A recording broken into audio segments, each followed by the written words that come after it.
Hello there. Today I'm going to be talking about episodes 17 and 18 of the CW series Nancy Drew. I went ahead and did these two episodes together because, like many of the other episodes, these two do flow together very nicely. But if we're being completely honest, I just didn't feel like stopping in between to make a video because I was very invested in this final storyline.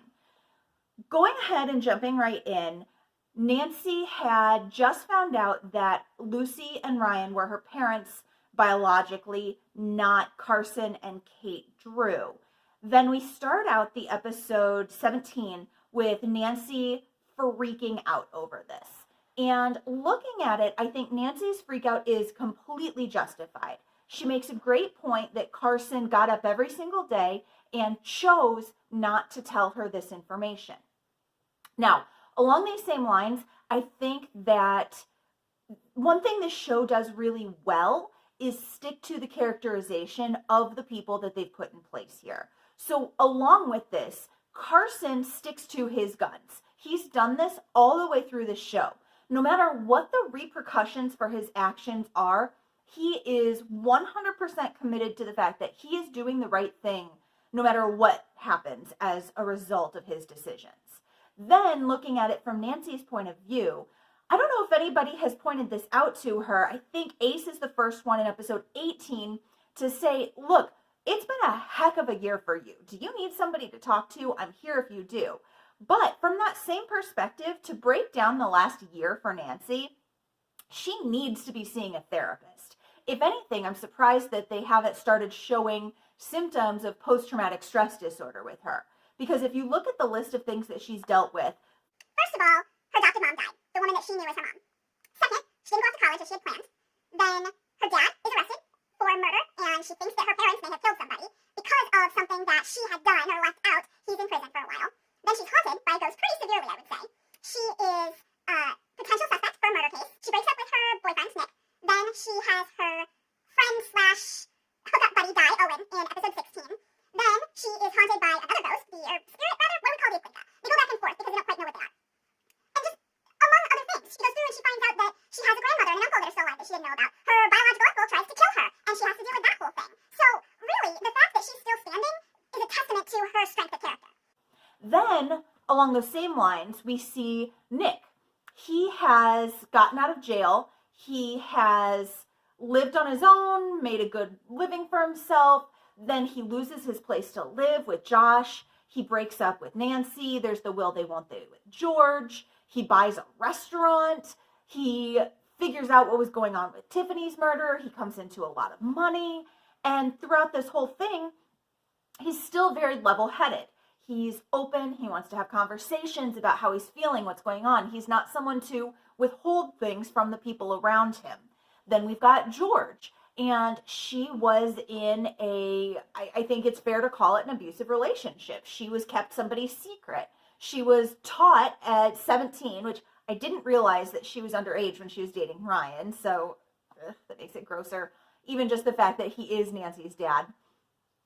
Then she really had her first adult relationship with somebody who was teaching her all the wrong ways. Love the fact that she got to confront Ryan about that she's so direct as a character, that she gets to call out her abuser, and the line, because I'm George freaking fan, and I'm going to overcome this. Then to have the contrast between Nick and Ryan for George, it's just so drastic that I think it's perfect.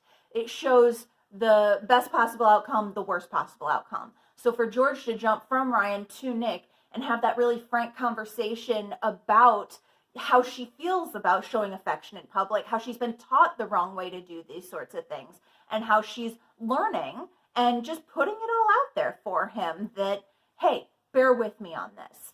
I think that is a really excellent, honestly, rather quick character arc that we see in 2 or 3 episodes with George. It seemed like everybody needed to walk on eggshells around her. She kept pulling away from people. She has been an island her whole life, letting her whole family depend on her. So it makes sense that in a situation like this, she becomes that island again. Then jumping to Bess. She has grown up kind of underprivileged, and now she is getting what she wants. She is assuming the best for herself and pushing her way into this new family. But along the same line, she has this anxiety about saying or doing the wrong thing or, messing things up. And we kind of see that anxiety is rooted in truth, because when she figures something out, she gets so excited that she just blurts it out. And that does cause problems for her sometimes. But then she's very genuine and earnest, and she's not one to, she does lie to people. She's just not great at it. And I like when Lisbeth calls her out on that. She says, one of the things that I really like about you is that you're a terrible liar.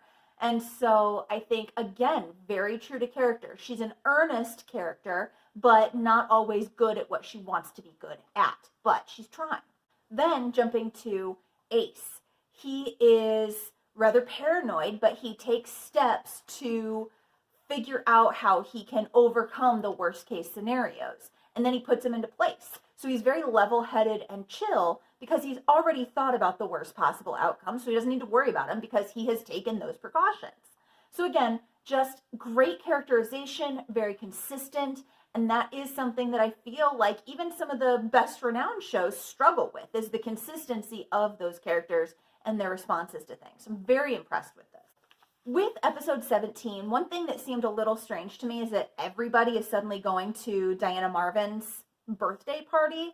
I get that she is a big personality in the town, but it seems like a very well-to-do gathering. And so to have this ragtag bunch of characters just showing up doesn't quite make sense. Nancy, yes, that makes sense. Bess, yes, that makes sense. Bess is part of the family, and Nancy's going with Owen. That felt a little too on the nose for everybody to be there at the party where Owen died. Then we have the whole scene between Nancy and Ryan. I thought it was cute the way that she was trying to just gather information about him as they went in his car. And she's asking, what would you have done? Were you ready? But then she freaks out. She's got the premonitions from the Aglaika. And she's clearly trying to poke and prod and figure out if she's ready to tell him this information, but knowing that it's not necessarily a good idea because he's a Hudson. Then once she tells Ryan, it seems like in these 2 episodes, she just blurts it out to everybody and their brother. She gets up on the building with Josh and she tells him, I'm your niece. I'm family. Don't do this to me. And she tells the whole group. She announces it in front of Carson. They do the ceremony with her and Ryan, and that weird hand-holding bleeding thing that didn't work. I don't know. But she tells everybody there. And it just seems like one of those situations where you're thinking about something and you can't stop yourself from bringing it up over and over and over again. So, when somebody's pregnant or getting married or, something like that, I feel like that's the type of situation where it happens. And so it does feel true to life, but also as a viewer, recognizing that as maybe not the best idea in the world. Also in episode 17, and really a little bit before this, I think they're setting up just how terrible the Marvins are. And so with Bess trying to ingratiate herself to them, she's having to make these decisions between them and Lisbeth. I really liked the way that Lisbeth kind of called it out in the end of episode 18, where she's like, okay, well, what happens when they want you to start investigating me? Or what if, just the back and forth where Bess is going to be used as a pawn. So what I'm hoping is going to happen is that Bess is going to have to realize this and maybe step back from the Marvins a little bit, which is going to be tough because that's the whole reason that she's in the United States, is to find them and to become a part of this family. But at the same time, realizing that there might be more to being a good person or being who she wants to be or achieving her goals than just being a part of this really notable family. Once we get to episode 18, I kind of questioned. I really didn't think that Owen was actually dead. That seemed a little too shocking to me, so I guess that means it was a good plot point. Then they jump in, and I feel like it maybe was not the best idea to do a seance as soon as they needed to talk to him or figure something out, because that went so well the last time they did it. And it seems like nothing much really came of it. They saw the Aglaika and assumed that meant that she was blocking Owen, but then they had the conversation later about how not everybody is able to come back. So hopefully that means that Owen's moved on.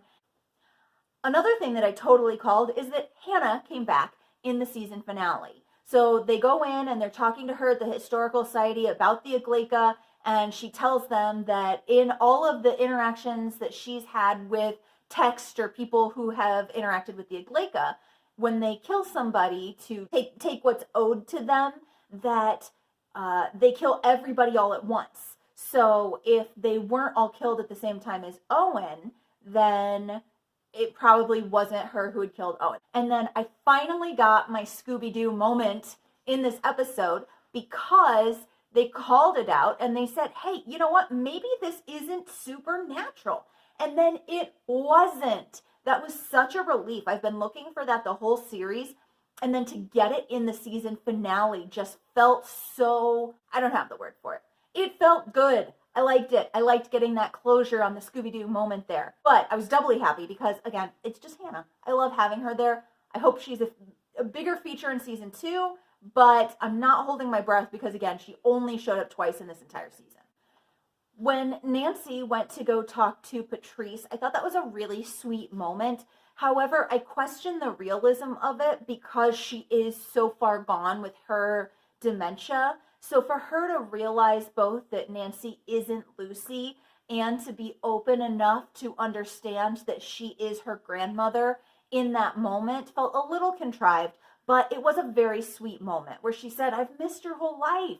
I really loved the line that Nancy comes back with, you've only missed it up until this point. So that was very sweet, and that made sense then because I had kind of forgotten that Josh wasn't dead. They didn't really come back to talk about him. So then when Nancy had to confront Josh as being the one who had killed Owen, that made a lot of sense because it was fresh in my brain.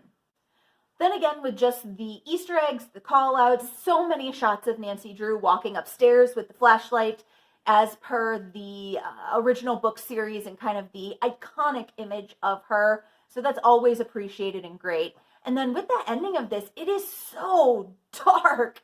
And again, I have to question, is that because they were going to wrap it up with a few more episodes? Or it's just the nature of the show? Because everybody is still on edge. They've got that, oh, but we're going to get through it together moment at the claw. But then everybody is still seeing their own death omens. And that's where they leave us off. I'm hooked. I'm going to watch the second season. This is a very bingeable show. I almost regret a little bit that I broke it up as much as I did to do video by video because it put some distance between the episodes that I was watching. And I question if I had missed a couple of things because I didn't watch them so close together. I would recommend, if you decide to pick up this show, first of all, buy it on Amazon. Don't bother with the CW website. And second of all, binge it. Don't put a ton of distance there because I really do think that there's a chance you get more out of it that way. And you might be able to see more clearly the character development from beginning to end. I'm thinking that I might even go through and re-watch it just to see if I had missed anything. Then I also found out that there are a couple of books that they wrote as prequels to the show. So I've started the first one. I think there's a second one as well. I'll have to double check that. Depending on how they go, if they're worth noting or not, I might do another video on those, but I'm only about 60 pages in, so I can't say for sure just yet. I'm out of TV shows for right now, so maybe I'll focus more on the cooking ones. I'm thinking about doing some Nancy Drew survival videos. We got to see what comes of it, so stick with me. Let me know if you have any suggestions, and until next time, toodaloo, Nancy Drew.